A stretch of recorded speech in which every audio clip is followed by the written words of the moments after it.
So Sheila, welcome to Live Theatre. We're here to talk about A Northern Odyssey, which is a story about Winslow Homer and his time spent in colour coats in the 1880s.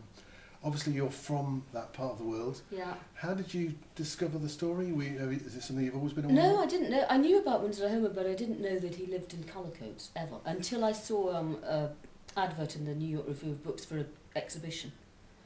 And in Chicago or something, and it was completely idly that I was looking at it. It wasn't that I was scouring it or anything, and it just said something about the colour coats paintings, and I thought, God, that's really weird. Basic question.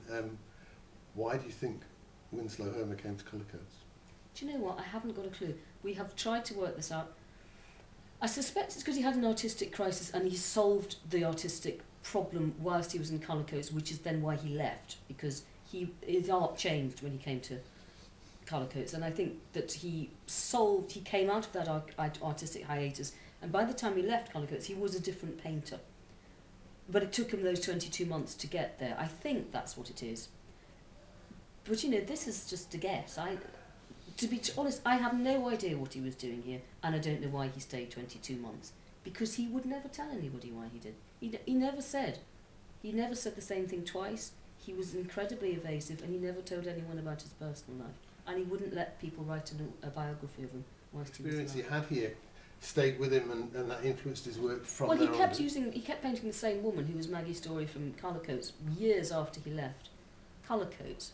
But I don't think it was to do with I think there must have been something to do with the people, but it was the technique that he was, you know, before he came to Colour Coats, he wasn't really doing the same sort of watercolours. It was a very different paintings he did before Colour Coats. So what he did in Colour Coats was refine a way of capturing light and water, and possibly something to do with the light.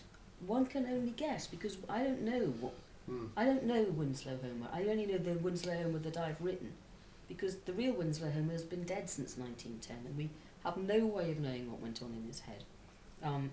So you have to invent this person. So I think it's about what he got out of Colour Coats, and what people wanted out of him, more to the point, because I think people want things out of artists. I think people look at an artist like a shaman, and they look at an artist and think, you can change my life, you can give me an answer to things, you can give me a better cultural sensibility, and actually artists are just whatever people think they are.